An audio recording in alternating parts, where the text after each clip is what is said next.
Coming to you from Freedom Land Studios in Texas. This is the Chuck and Z Show.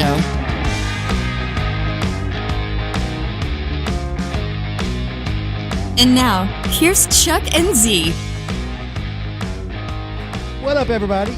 Welcome to the Chuck and Z Show. Of course, I'm Chuck. And I'm Z. And we have a special guest with us tonight. Yes. Mr. Spartacus Durant. What's up, everybody? Hey. Tattoo extraordinaire, amongst other things. How's everybody doing? Yeah. Now, before we get rolling in the show, we got to make sure we give a big shout out to our special guest producer as well, Mr. O-Town. O-Town Productions. O doesn't like to talk. He's always trying to be like super mysterious, right? Yeah. I think that's game he runs. It's the quiet cool. Yeah, right? It was like the game that I always respected from that guy that just like acted like he just wasn't that interested in anything. You just have that like whatever. Whatever. I'm here, bro. Isn't that enough? I'm gracing you with my presence. Something like that. Yeah, I know. Well, welcome to the show, Spartacus. Thanks for having me, man. I'm really happy to be here. Yeah, man. So we got to meet you when we were judging the tattoo contest over at Black and Gold Harley. Yeah, that was fun. It was a lot of fun. It was a lot of fun. Man, there were a lot of people out there that day. I know. I was expecting a few, but man, that was a great turnout. It was. I was surprised that we were talking about it because we did a show with Bethany and Josh. They were the real tattooed ones from the UK that came out. And we did a show with them that Monday, and we were talking about like how surprised I was that so many people wanted to win worst tattoo. You know, I've been in the tattoo industry for over 2 decades now. Oh man, that's hard to say. Right?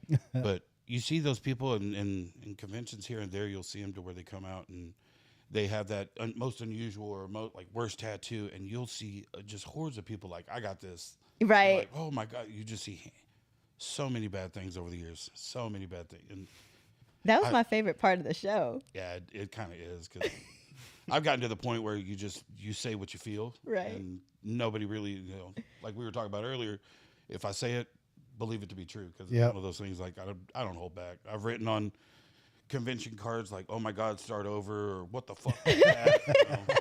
Negative 10,000. Right. Burn it off. You burn it off. Oh yeah. Yeah. My son has quite a few of them. Yeah.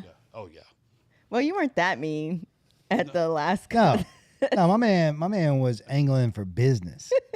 He was working. He was like, "Yeah, I can fix that." Yeah, like this guy walks up with like one of the most horrific tattoos I've ever seen in my entire life, and I'm like, "That is terrible."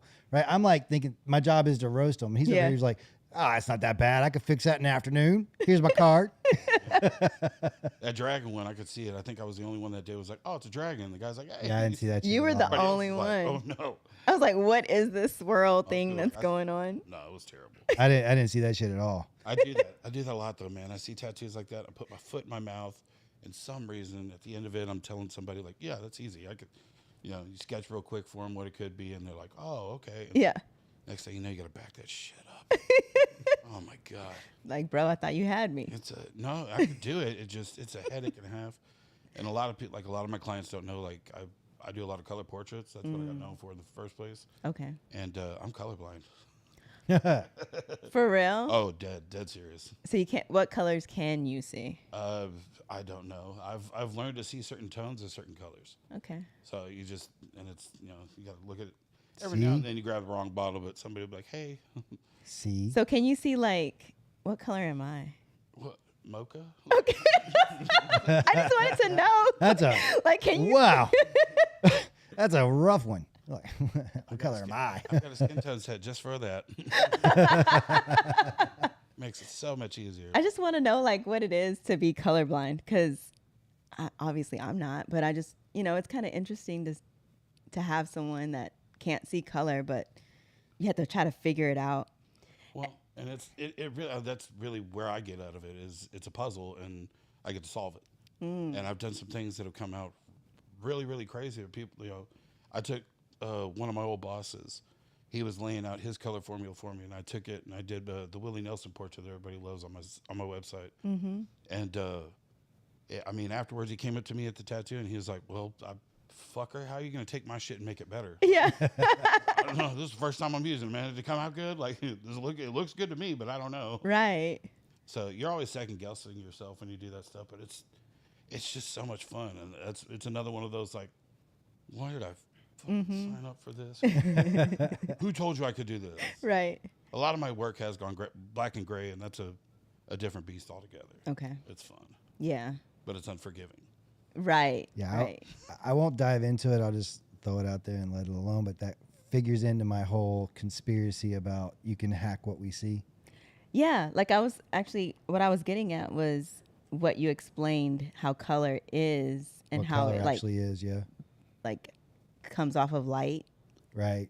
and what you see is like what the light's hitting So or what it's not hitting. So or what something. so what she's saying is that the way your eye works is that's not when you see red, you're not actually that thing's not red. Yeah. You're seeing the only color that it doesn't absorb.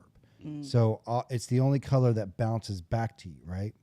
So all right, I'm gonna do this quick and leave this conspiracy theory alone, right? It's a rough one, but like that means that people are out there that code is different for them. Whatever code comes back to them when they see something, it's different. That's where color blindness comes from. Their computer reads that code differently than everybody else's, right? All around us in the air right now are zeros and ones floating on light beams. That's how your phone works. That's how everything works. Zeros and ones that we can't perceive in the air are all around us, right? So at what point can't you just hack those light beams?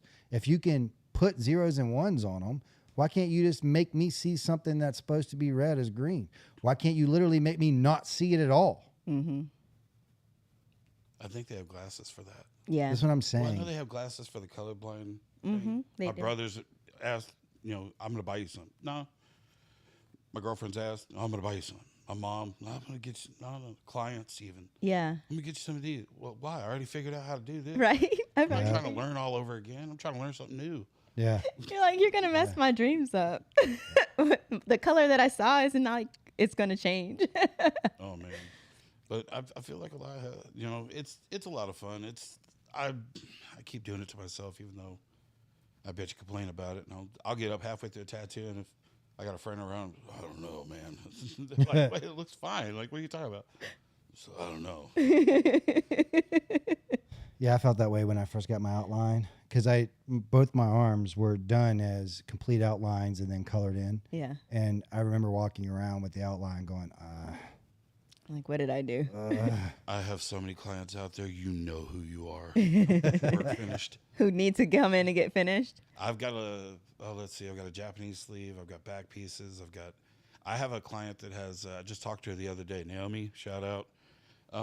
She's got a Nightmare Before Christmas sleeve that I have one more session on this sleeve. And it took, she put so much time into it. Yeah. And she's a little chick, but the sleeve just flows perfect. And it's everything she wanted out of it. And I'm like, you have one more. Just come on. Yeah. Let's do this. come Come get on, this Naomi. last session. Yeah. And she actually hit me up the other day, and she was like, let's go. And I was like, oh, finally. See your masterpiece unfold. I think we've been working on it for, 2 years now? 2 years? That's a long time. I've got it, and then I've got another client he's one of my old school clients, so he's very, very, very, well, just say it flat out, he's rich. He is one of those guys that he wants it now. When we did his sleeve in 2 days. Wow. Like his whole entire arm in 2 days, start to finish. I think 13 hours the first day and 12 hours the next. 13 hours. Yeah.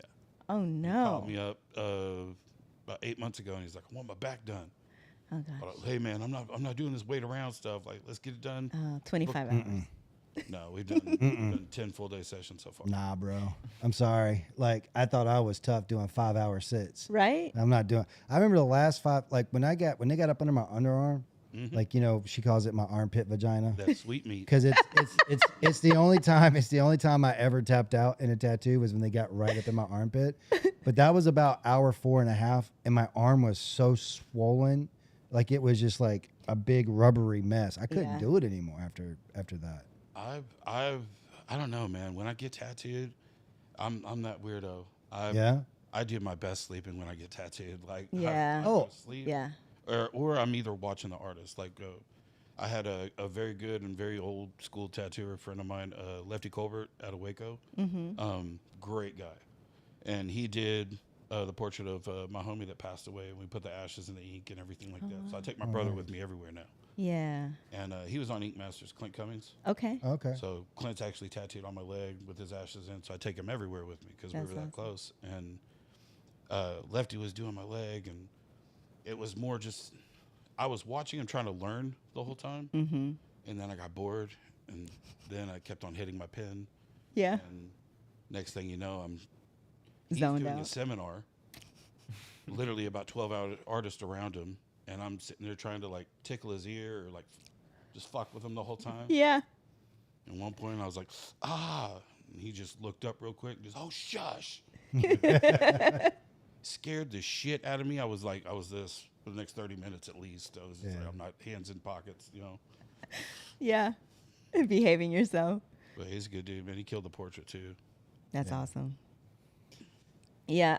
So do you you said you've done mostly full color portraits, but you like doing the black and gray too? I've done everything out there. I started off with the Irizumi and Edo style Japanese artwork, full bodysuit, what you get, like Yakuza stuff, which I still do today, to geometric, to surrealism, to I got real involved with art when I was young. I think I did 2 weeks of middle school art before I got kicked out, though. That's about all the art classes I've done. Yeah. Seminars with homies, like that's the great thing about the tattoo community is I got scooped up real young by some very, very heavy hitters. And they introduced me to the community and started showing me things. And I was just, I don't know, real recognize real kind of thing. Yeah. So I've never pulled punches with people. I tell people straight up how they are. And if you're a douchebag and I'm not talking to you, well, that's probably why. You know, Yeah. Yeah. you roll with it. And I guess they kind of tethered onto that. So I got really, really in with some really cool guys for years. And they just showed me all these secrets. And next thing you know, I'm winning awards and getting in magazines. And it's cool. Hell yeah. Kind of, you start tattooing, hiring people. And Yeah. I think it was really, really cool. I had a client for some reason show up to I think this was like a really cool day for me. I had a client show up out of state, flew in, and still showed up in an exotic car.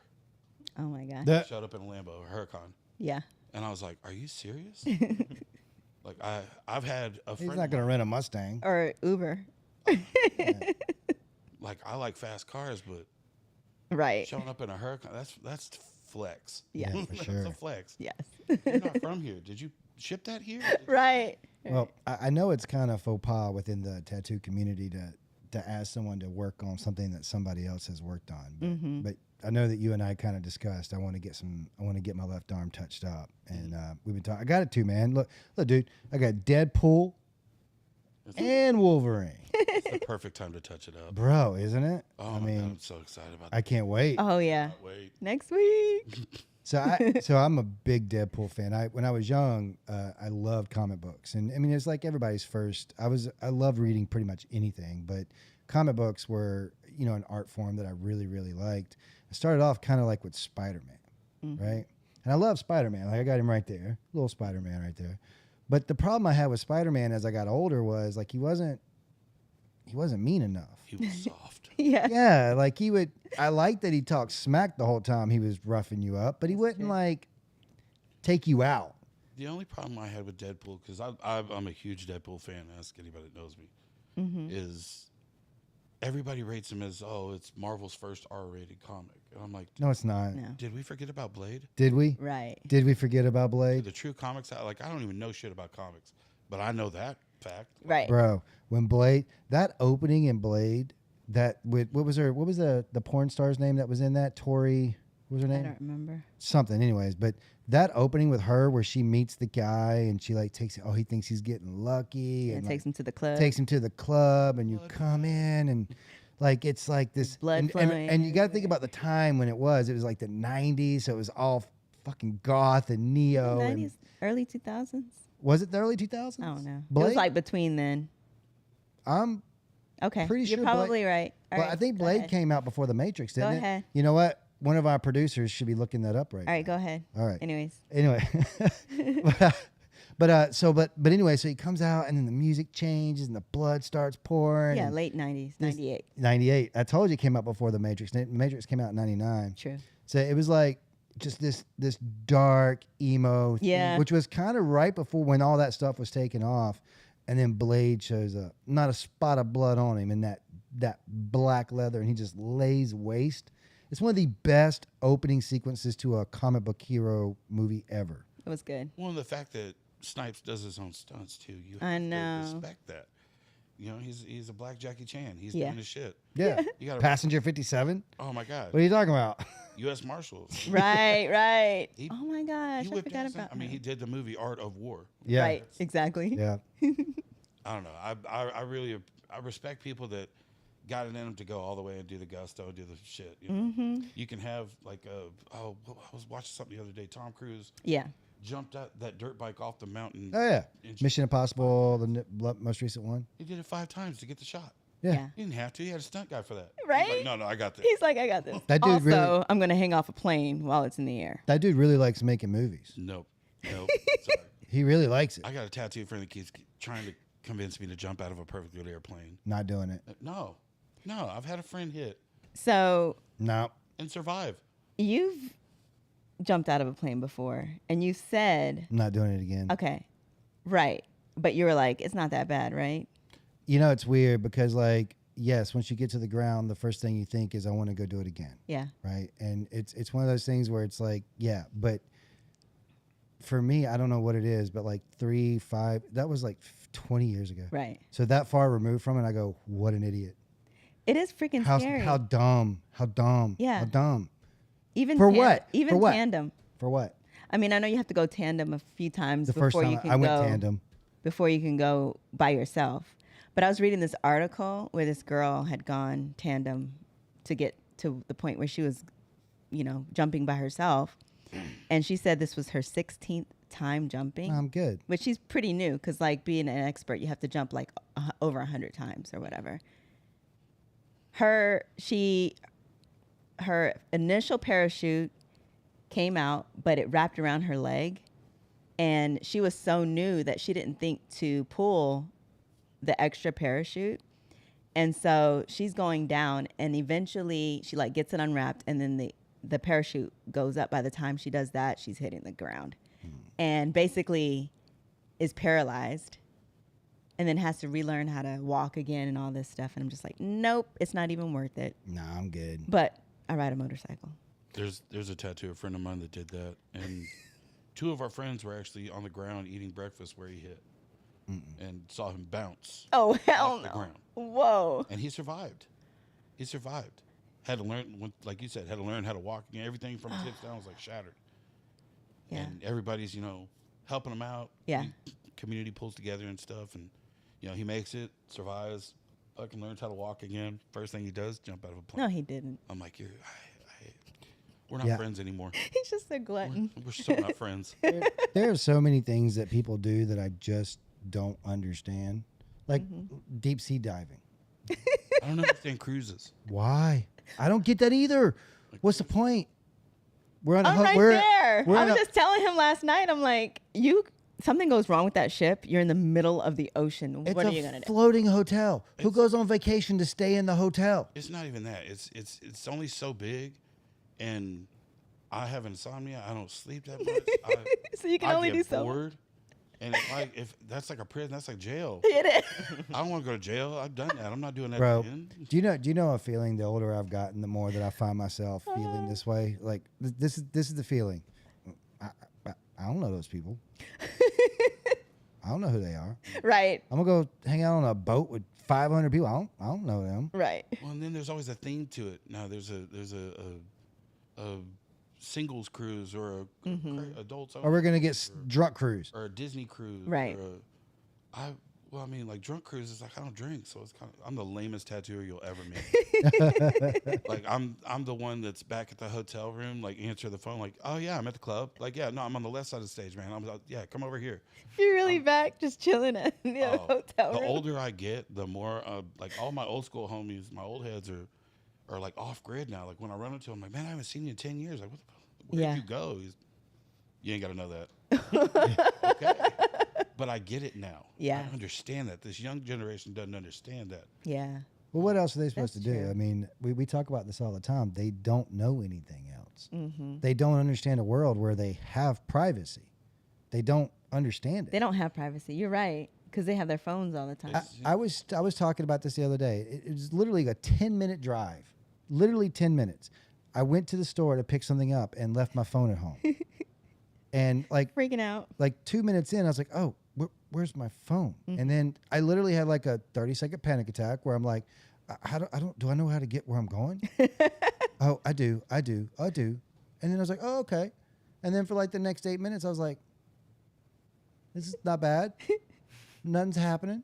Yeah. I'm good to go. This is kind of like when I was 16. Holy shit, I want to feel like this again. I know. Where I'm literally just driving with no connection to anyone. Oh, I'm not connected to anybody. No one knows where I'm at. No one Yeah. can reach me. Exactly. You remember, like, if you're wondering what your homie was doing and you, like, had to drive over to ask him, hey, Yeah. what are you doing? Hope he's home. Yeah.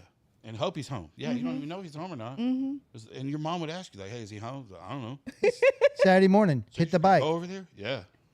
Saturday morning, hit the bike. Ride 4 miles to your friend's house to see if he's there. Right. Most of the time he's not. He's already off doing something else. Exactly. So then you got to find him. Then you got to go find, where'd he go? In the You went to the ballpark? Okay. Now you got to ride the 8 miles to the ballpark. That's what you did. Oh my gosh. So true. Like, I appreciate the convenience, too. As an older person, Right. I appreciate the convenience of a phone. Right.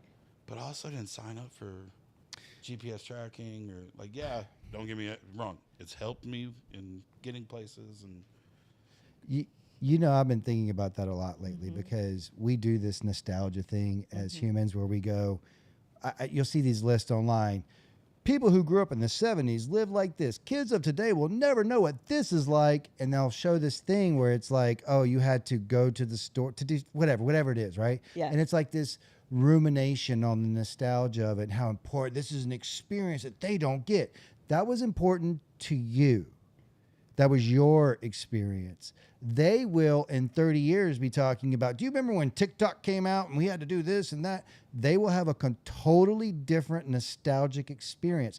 And that's what's crazy about it is because we build these points in our life up as this is the end all be all of how people should experience reality. But that's not true. Literally every single person on the planet has a different experience with reality. They will have a different experience with reality. These things that we talk about, only cost me 5 cents to get a butterscotch when I was, no one cares. No one cares. Why are you talking about it? No one cares that it took you 2 hours to Right. get to school. No one cares. Walking. No one cares. It's just like, shoes. how far back do you go? Back in the Stone Age? Well, I had to go. Okay, I think about this all the time. People talk about, George Washington and Ben Franklin are lazy and these people. Dude, Ben Franklin had to cross 6 rivers to go to work. Yeah. No bridges. And did you know that they were like in their 20s? Yeah, they're like Like the 19. oldest was like 30. Who was it? Thomas. Who was the old guy? I think it was Thomas Jefferson. Was it Tom, the guy that was in Paris sowing his oats? It's old. Go read about that dude. That dude was a wild dude. well, you guys heard the facts that are coming out of Ben Franklin right now, right? What? So he used to live at an address over in England. They're excavating that right now for a historical site. They found bones Oh yeah, bodies. back to his time period. Yeah. A bit. Now I've read about that. Now I could be wrong, but I read about that, and they're saying that the guy that owned the house before him actually would had something to do with embalming bodies, and they're starting to think it may have been something to do with that. But it is odd that Ben Franklin owned a house that had a bunch of dead bodies under it. It is odd. So he was friends with the demon barber. Yeah, You know what I mean? I know he's not. The fake Yeah. Sweeney Todd. Todd. I actually went to that movie. I didn't even know it was a musical. Oh yeah. I It's got, like- good though. I got like 30 minutes in. I'm like, they're going to fucking sing everything. Yes. Oh yeah, Yes. They're like, Would you like a it was good. pie, It was- sir? right. It's probably one of the most unmanly things I'll ever admit, but I actually like musicals. I really do. Bro, I came up on Pirates of Penzance. Don't even get me. Bro, I can't. Cold Disney. like a motherfucker. Disney did it to me Hell yeah. with Aladdin and Lion King. It's always a song in it. No, I was real young, and my school went to some field trip. That You were I in it. Well, I actually got to go to the field trip for a change because usually I was in ISS or some kind of crap. I was a bad fucking person for a long time. But I got to go to this thing, and it was at the Dallas Opera. It was Japanese. The Tokyo House Opera came in, and they did Madame Butterfly. And to see Japanese people singing in Italian Yeah. and just putting on the show, it mesmerized me. Yeah. The art side of it was, sure. I was hooked. See, that I feel that way about a lot of things. You know, people get really stuck in their genres or the things they like, very specific things that they like, whether it's motorcycles or music or movies or books. I say it all the time. If I could own one of every type of motorcycle, I absolutely would. I love every type of music. I love every genre of book, every genre of movie. I don't know. I like variety in life, and I can find the beauty in almost any type of thing. And I really do feel sad for people whenever they don't have that overall experience. Like, for instance, when we did our bikes, when we built our road glides, I absolutely took influences from sport bikes. Absolutely took influences from other types of bikes and the design of that bike, as far as like the paint scheme and all that. Yeah. I feel like that. I don't know why people get so caught up in that. I've always been one, like I came up riding Sportsters and dirt bikes, and I mean we started off with dirt bikes and then went to the Sportster, and then I had a Gixxer 750 for a while. That was, you know, there's nothing like getting a bike up on one wheel going 70. Like, I don't care what anyone says. Sorry, I'll be that guy. I did it safely, kind of. Yeah. But now I'm kind of mixing the two. Like my road glide, you know, I can get that up at 12 o'clock quite easy. Oh, wow. Now it's Can you? Oh, it's so much fun. Yeah. I think there was one day I was coming on 20 going on to George Bush, and I think I was doing about 70 or 80 with the road glide, and I got it up. And didn't know if I could, but I got it up, and getting it up was fun, but coming down was not. That was sketchy. You got some good shocks on there? I'm not going to do that again. Not at that speed. No. Not 70 or 80. That's pretty fast. No, that is Yeah, fast. It was dumb. Don't do that. Yeah, anytime my wheels left the ground at 70 or 80, it wasn't intentional. It's one of those, like, it's Yo. every now and then you got to. Yeah. It's the same thing with tattooing or modification, you know. You got to test your metal every now and then. It's the horns, the implants, Okay. it goes with it. Yeah. It just goes with the job.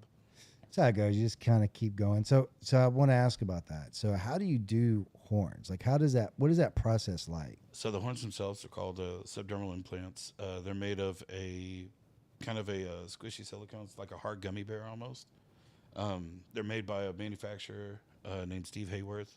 He is the only guy I would ever use any jewelry of his. He's the guy that invented the whole procedure. Okay. Shout out to Steve. We're good friends. I had a very, very good friend of mine come in from Michigan. He actually came in recently and did my girlfriend's tongue. So now she's got forked tongue too. Okay. He did our ex's tongue. And, oh man, he's done quite a bit of work on me, but Sean's a good dude. But yeah, they go in and they make little incisions, and they create a subcutaneous pocket using a series of skin elevators that were developed by Steve Hayworth. And then they slip the jewelry in. I've got another one on my thumb too, so you can kind of see the ridge. Yeah. Yeah. So Interesting. I got this one because I like the aesthetics of it, but two, I'm tired of strangers touching my head. Please don't do that. You would not believe how many people. Oh, people come and walk touch up. your head? I told you, anything different, they're going to touch. Well, it all goes back to people feeling entitled, and they can just do whatever they want. And See? there's no sense of social See what I said? etiquette anymore. Yeah, we were talking about that. Like, I saw a video. Just like hair in general. You know, like my hair, when it's curly, they're like, oh my gosh, let me touch. And you have curly hair too. It's like, let me touch it. Like, it's like, get your hands off my hair. It's like a beard. Right. Or hair. I get that. Okay. You know, Yeah, I've had it's- that. It's awkward. Yeah, it is awkward. It's another reason I don't go to bars. Drunk people are way more inclined to just, That's true. yeah. That's true. So how long does it take for your tongue to heal? Like, obviously you're, So I generally tell my clients 7 to 10 days before you take the sutures out, and then after that, healing depends on Yeah. aftercare. Yeah. Essentially, I mean, the more you take care of it, the better and faster it's going to heal.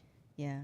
That's crazy though, because it's like your tongue, right? So you're eating and you're drinking and. For the first couple days, you're not really like Okay. you're doing a water based. You don't really want to eat. If you do, you're doing like protein shakes. Okay.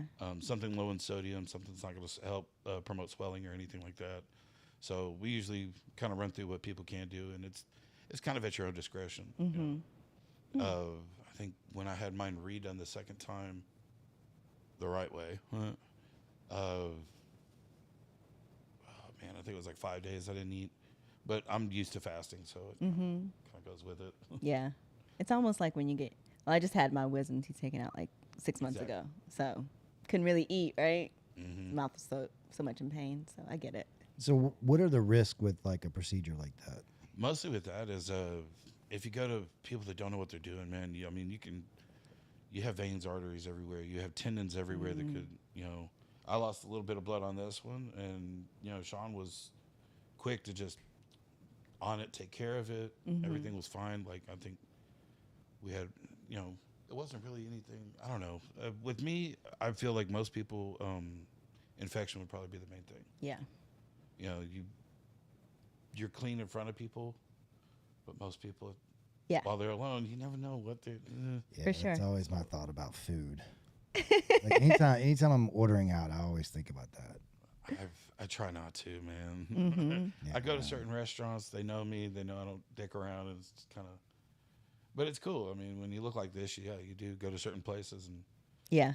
well, I do a concert promotion here and there with friends, and we run around. And we just had that Mexican OT at Yeah. the Legacy, Oh, cool. and everybody has to have a certain badge to be in the back. And I was, we were sitting around with the police, and I was like, look. Horns are our friends. We don't tackle horns and we don't arrest horns. Cops just laughed and kind of walked away. You kind of get known. People know you, and you don't have to. I hate lanyards. I don't like stuff around my neck. Right. I don't wear jewelry. I don't do all that shit. Okay. Yeah. No. So what was the badge that you had to wear? They had like little laminates. Oh, It okay. was just for the backstage and all access kind of stuff. Okay. So Cool. yeah. So weren't you going to see Jelly Roll recently? Oh, Jelly. Yeah. I tattooed Jelly years ago. Well, not years ago. Has it been years? Oh shit. Well, either way, I tattooed Jelly Roll a couple times and over the years, and we're supposed to go through Nashville. I don't have my phone. I think it's on Thursday. Okay. So hopefully we'll be out there, and I'll be tattooing Jelly Roll's nephew, and hopefully if he's there, man, he's everywhere. He is. He's But he going blew to. up, man. He blew up. He's going to be in Milwaukee at the Homecoming. Oh, nice. He's doing yeah. a concert there, and I think that's this weekend coming up. I think I've seen him in 3 different places over the weekend that were just, and I get it because we moved OT around, and we went on the road for I think 5 days with Snoop, and That's cool. it's a lot of fun. Yeah. Man, it was one of those. We did a year with the Jägermeister Warped Tour too when we were younger. Yeah. So we're used to being on the road all the time, but I'm too old for that shit now, man. It's a lot, right? I just want to go when I'll meet you there. Right. You don't want to be a part of the entourage because then you have to be Oh no. beholden to all of their schedules. It's a hurry up and wait when you're with certain people. Yeah. Like I'm good at not doing that. Yeah. I don't like lines. I don't like. I can't believe Snoop Dogg's is still like doing what he did 30, 40 years ago. I mean, as the far as the smart ones are actually. Think about how much that guy has branded himself out to. yes, Oh my gosh, it's genius. yes. I was real young in my career, and I did a portrait of. Actually, I did 2 portraits of Ice Cube in one weekend at a show, and we just so happened that he was there, and we got to link up with him. And the promoter of the show pulled me in the back. He's like, almost tries to fight Ice Cube's bouncer to get him out of the way so he can get in the back. Yeah. And once he saw the tattoos, man, he actually gave me about 2.5 hours of just sitting there talking business with me. And to be able to talk to the guy that created Cube Vision out of Fuck the Police. Oh my God, I was on cloud 9. That's awesome. So much knowledge retained from that. It's always interesting to me to watch these gangster rappers age and become statesmen. Right? Right, like I mean, Snoop 187 on an undercover cop. That's like the very first song I ever heard from Snoop. 187 is county code for murder, right? Police code Right. for murder on an undercover cop. Yeah. So the guy starts his career, kill a cop, You got, as you just said, Cube. You know, Yeah. you got he played NWA. Yeah, but he played a cop and ride along. That's right. Yeah. Yeah, Ice-T. Ice-T's been playing Special Victims Unit for how long now? What you mean? Like, You mean like they smoked too many cigarettes? But he that came guy. from Cop Killer. he Right. did, right? We can't forget that, people. No. That's what I'm saying. So it's weird when you watch them become like these elder statesmen, like Dr. Dre and all them stuff. They're talking about the business of side of it. Like even 50 Cent. Like listening to that guy talk about like business and how he does things. It's just crazy whenever you know where they got their start. I'm Yeah. gonna tell you right now, Ghostface Killer, Yeah. motherfucker real. I don't know if you guys ever saw the TMZ where Ghostface was on the stage and called out one dude at a show. It was a few years ago. I think so, yeah. And the crowd ended up whooping the shit out that guy. Mm-hmm. My booth was right next to the stage because we were doing a performance at that show. And I was literally witnessed that whole thing Oh go my down. gosh. And I was sitting there going, that guy's going to get his ass whooped. You And sure knew it. enough, the crowd just opened up and whooped Yeah. his ass. Security drug him out. And I think he got arrested too. Oh my gosh. Isn't that bad when you get fucked up and arrested? I don't understand why you would go to a concert, pay to go to a concert, Right. and then sit there the whole time flipping off the guy you just paid to see. Right. There's different levels of evolution. Like some people just aren't as evolved. They don't think like that. It's like Eazy-E said, they can do whatever they want. They pay for them. Right. That's right. Fuck them. That's right. That's true. I remember, like, Snoop Dogg. Have you seen the Trailer Park Boys? When he was on there? Oh my gosh, he did like a couple of episodes. See, that's what's crazy about Snoop. He just pops up in I know. crazy ass places. I know. Like Trailer Park Boys. He's best friends with Martha Stewart. Right. It's like just crazy ass shit. I asked him. I was like, hey, man, you guys are way close. Like, is it, Yeah. Mm-hmm. what's up? Like, is there something there? Is there? Yeah. He just, no. Ooh. I was like, no, there's no way. Like, come on, man. Don't, like, but no, he's a gentleman. He's a good dude. Yeah.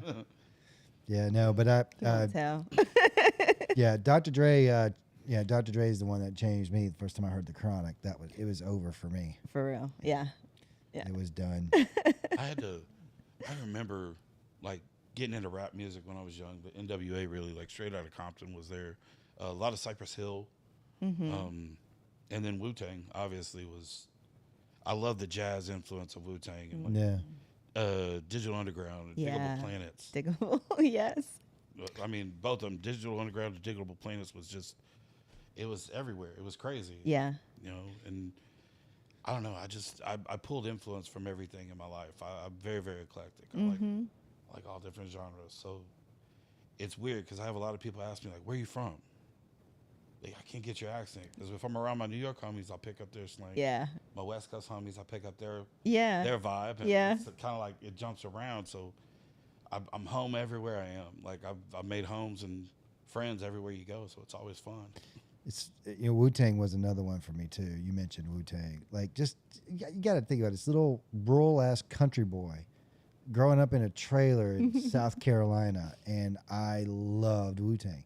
But there was two things with it. One was obviously I was really getting into hip hop music and studying that because it was fascinating to me. And then two, I'm a lifelong martial artist. I've been in martial arts since I was 6. Yeah. And so I was obsessed with like old school martial arts movies. All of those old Yeah. Asian movies, Yeah. I watched them on repeat. Like I could not wait to get one. I just watch it over and over and over again. Some of the craziest stuff you've ever seen.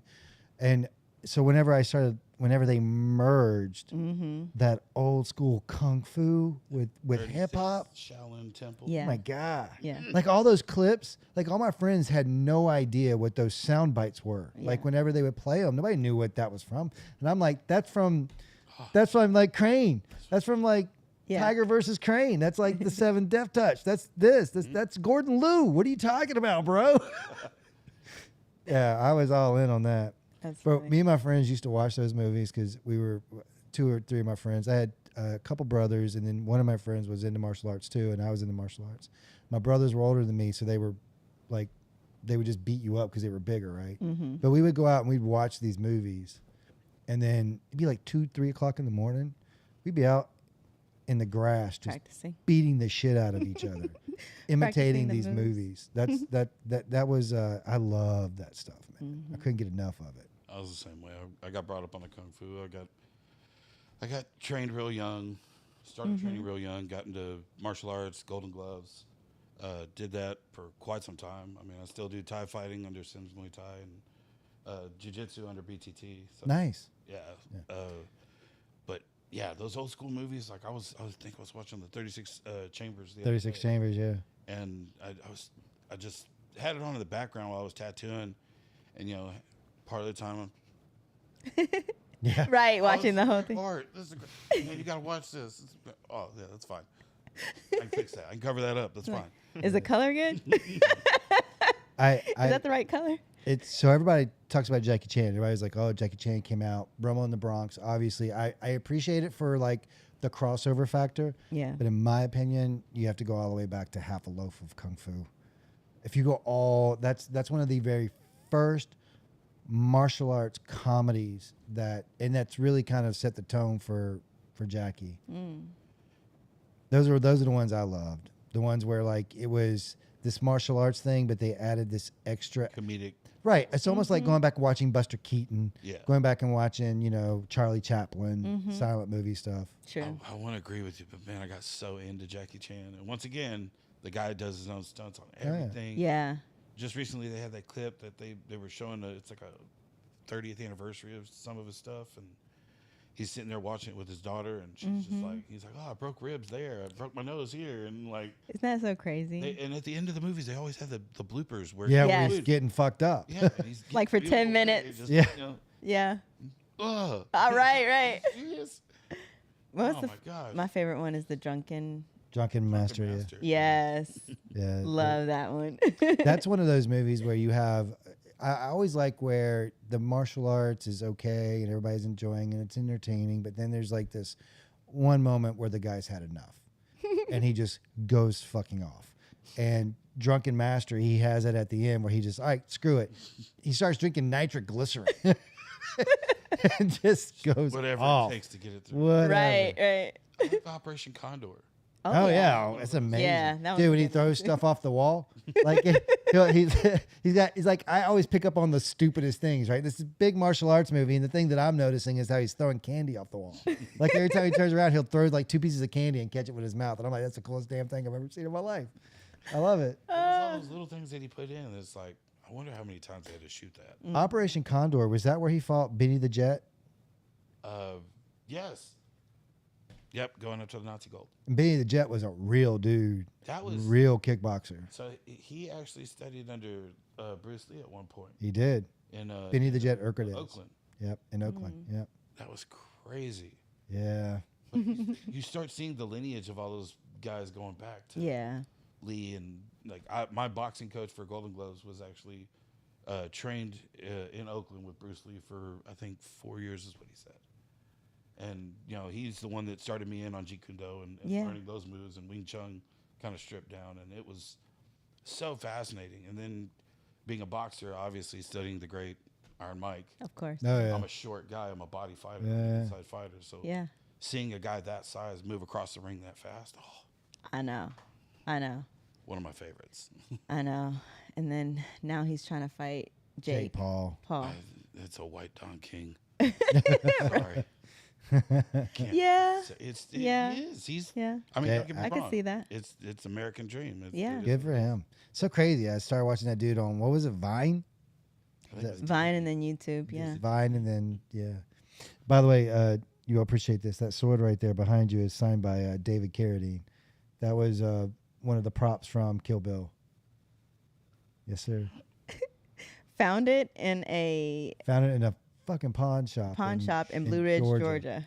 In the mountains. Dude didn't know what he had. How the hell did it get? I know. Yep. And it has all the paperwork and everything. Yeah, actually, it's Shit. right over there. But yeah, It's an epic movie too. Oh my Dude. gosh, yeah. Kill Bill. All of our motorcycles are named after Kill Bill characters. Oh yeah. Yeah, Oh, it's great. yeah. So you have, what year's your Road Glide? 17. Nice. Have you done anything to it? Let's see. We did a high flow tune, super tuner. Did the third ever 2-in-1 Fat Cat D&D. Yeah. Yeah. The third one ever produced. Went on my bike. Blacked out everything. Obviously, factory 47 bars under guard. Okay. else did we do? We did flowed the heads, had the cams done. Yeah. I'm not really sure. I have a friend of mine, Christian, that does all my Harley work. He's way smarter at it, and Yeah. I'm just like, make it go. Look, and I always tell him, I said, look, I know it's not going to be as fast as yours. I get that, okay? But at least let me beat our friend Chuck. Let me beat Chuck. Yeah. Just a little bit faster than him, but not as fast as you. I get it. I know.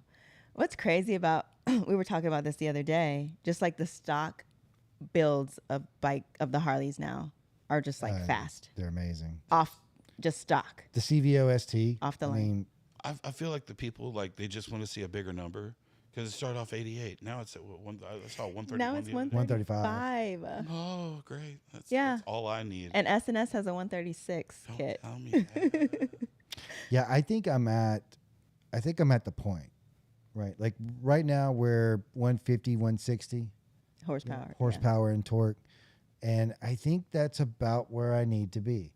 And now that the stock bikes are hitting those numbers, that's probably going to be my next move. I mean, I'll customize it with paint and accessories, but engine-wise, I don't see the point of doing anything. Well, Yeah. a lot of things that people aren't looking at either are look at the weights of the bikes from back then, from even my 17, I know. compared to a 24 that just came out, or the 25s that just came out. They're lighter now. way lighter. Yeah. Yeah. Bigger engines, lighter. Like, I get it. Yeah. But don't tell me to go slow. Like, why would you make it this fast You're not. if I can't go fast on You're it? supposed to run it, right? I've got a 41 Chevy truck. I put a motor in it to go fast, and that's how I drive it. Nice. It's a go-kart from hell. What you got in there? Oh, it's An just LS2? it's a I wish. Oh my God. No, it's a 350. I bored out to 355. Oh, nice. The cams, Nice. roller arms, rock arms. Hell yeah. It's got a 4-link rear end suspension that we custom made. The whole frame is custom built. It was built by Daryl Hibble. Unfortunately, he's dead now. Out of STP Performance in Victoria, Texas. Okay. And then whoever did the chop on it sucked. Like, it's so horrible. Like, we had to use industrial refrigerator handles just to hold the doors. Oh my gosh. Oh, it's awesome. It's so awesome. Hold on, they're the ones that go like this. Well, I actually had a friend in Corpus that bought it for me. He calls me up and says, "Hey, bro, don't be mad, but I pulled the trigger for you. I bought you a rat rod. You owe me $2,000." So, you bought it for me, or I owe you $2,000? Right. What am I buying here? Like, I hadn't seen it. He was like, didn't even know. I thought of you and I bought it. No, it's a good investment. No, it wasn't. It was so terrible. I appreciate shout out, big man. I love you, dog. But no. They had it named before I even got to see it. Shit'll buff out. Not even joking. My rat rod's name is Shit'll buff out. Shit'll buff out. I think I'm Should just be like, fuck it. Whatever, just make it not kill That me. should be the name of the, No, it of the shouldn't truck. Fuck it. I think we've discovered through the builds that we've done. We've done 8 builds, 7. This is our 7th and 8th build. That's just the way it is. They're money pits. No matter what you do, feel like- if you want to keep the money, don't do this. Yeah. Yeah. Keep your money. Yeah. This is not all I can tell you is welcome to owning a Harley. Right. That's Right. what's told to me. They did not tell me how expensive riding motorcycles was when I got my motorcycle. Get the wheel and tire package every time. Yeah. Just like everything, the gear. Okay. Modding out your bike. They didn't say that there were so many options. Okay. They didn't put that in. They didn't tell me that. Then the helmet, the jacket, all the safety gear that you want, that you need, right? Well, and I know female riders that they're like, well, what season is it? That's going to depend on what bike I ride. Are you serious? Well, yeah, I got this color for this season. Are you? It's not shit. I mean, Right. if you can, yeah, you do you. Rock on. I know. And then moving to Texas, because, we just got here 4 months ago. It's a completely different lifestyle out here in Texas. We're not used to seeing people without helmets. And I'm just like, whoa.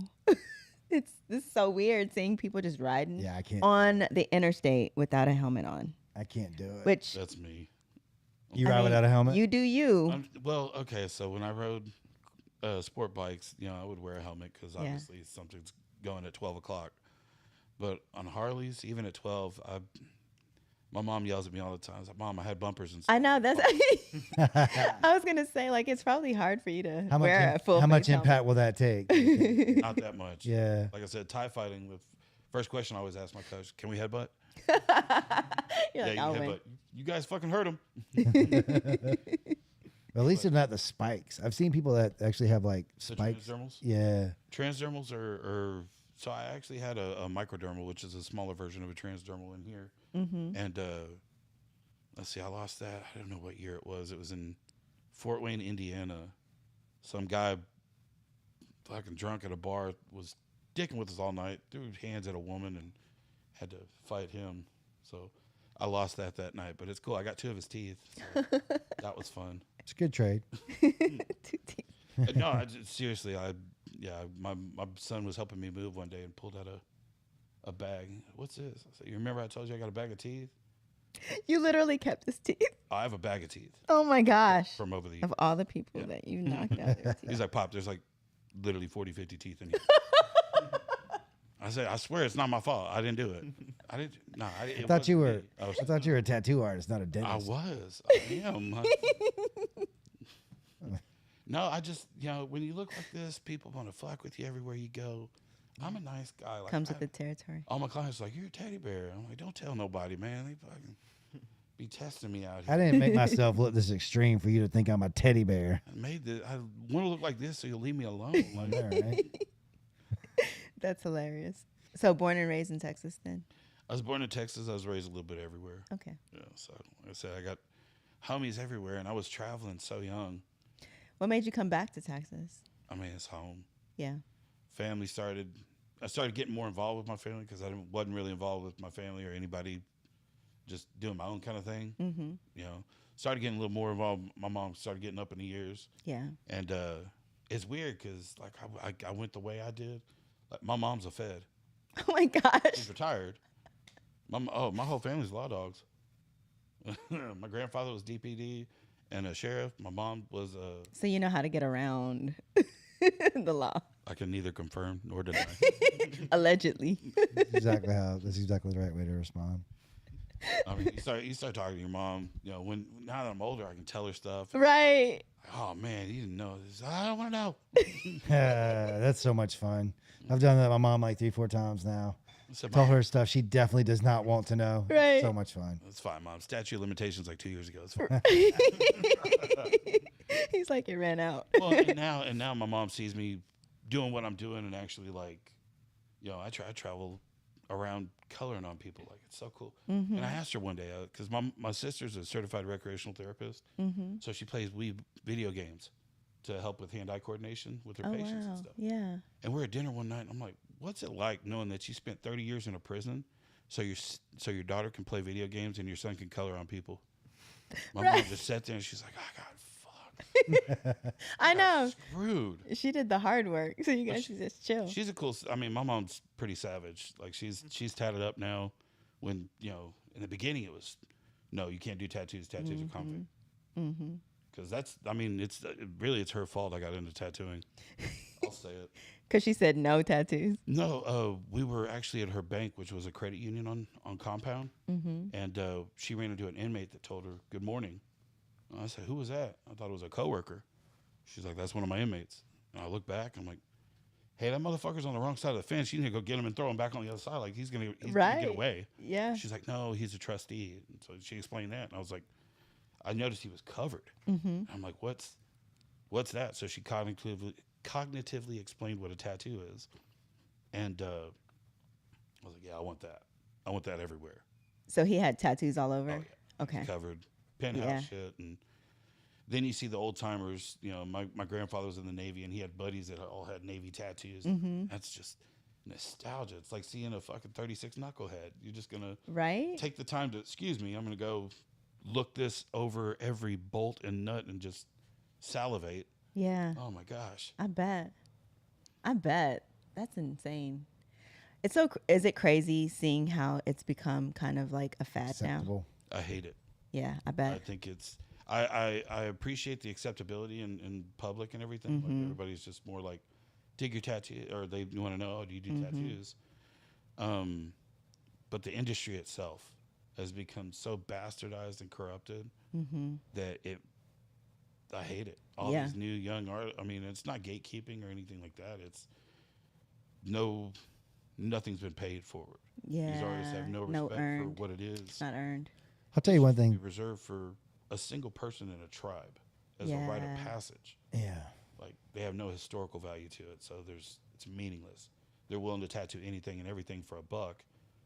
You have no idea how many of my clients, and y'all can all comment on this, how many times I've looked at my client and go, "You're a fucking idiot." Yeah. You know, Yeah. no, I'm not going to do that.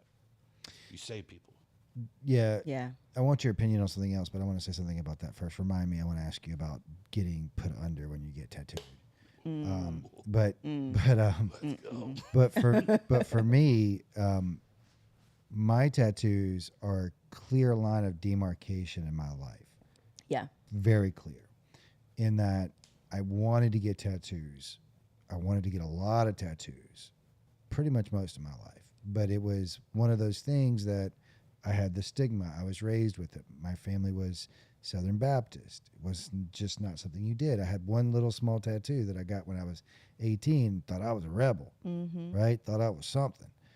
But I really wanted to get them. And when I was 40, it had hit me really bad that I told her, I said, I really want a sleeve. And then she actually paid for me to get a sleeve for my 40th birthday. But in my life, I can look back and see two. We all say you live several times. I feel like I've had 3 lives thus far. You know, up until I was 18, 19 was one kind of life that I led. Then I had this middle section. And then I've had everything past 35. And for me, I almost feel like that is the outward way to see that I'm not exactly the same person I was prior to them. I kind of got to take everything that I cared about up until that point in my life that it meant something to me, as far as like how I developed the way I see the world, and I just stuck it on my body. And now I'm moving on to new things. Does that make sense? Oh, totally. Okay. When I was younger, I wanted to, like I said, I got in doing Irizumi and Japanese work. Yeah. I mean, that was it. You know, Horiyoshi III was my idol. That's all I wanted to do. I still communicate with him online. Wow. Like, and I wanted a whole body covered in it. I wanted Yeah. my whole upper suit just all Does he do Japanese. like the Yeah, he does the traditional authentic? Kibori. Yeah. He's 90-something years old and still tattooing. Holy shit. He tattoos 45-minute sessions only. I've seen him literally do a peony about this big, full color, in 45 minutes. Like, Holy cow. he's amazing. And he's just this little old man. But he's been doing it for over half a century. It's like a Hattori Hanzo. And- What is it? Katatori Hanzo. Hattori Hanzo. Hanzo? Like a Yeah, sword. Exactly. It's that dedication of the career. I have one of those. And the career and the industry. Yeah. You know, learning the history, putting in that Exactly. time to actually call yourself a hori. Mm-hmm. You know, there's so many hoodies running around right now that aren't legitimate. They haven't been blessed in. It's the same when you see the, what's the little shit that people get? Oh, fuck. There's a Mandala. Consolfos CS. Oh, yeah. Oh, the mandalas too. Yeah. Mandalas, you have no idea how many people come up to me and they're like, I want a mandala. Like, you don't even know how to pronounce it properly. No offense. It's just, Sorry. Mandala. Mandala. Yeah. It's like people come to me and they're like, I want the hand with the eye. I'm like, you mean a Yeah. hamsa? Yeah. Like, you don't even know. What are you getting it for? What do you want? A Mandela? that guy. Nelson. Done, son. So are you talking about the being put under? Yeah, I want to get your opinion on that. That is not something I ever thought I'd see in my entire life. I think that, now this is my opinion and I'm not trying to gatekeep, but I think that part of tattooing is the experience of it, the pain, the endurance, the sitting there, the taking it, all of that.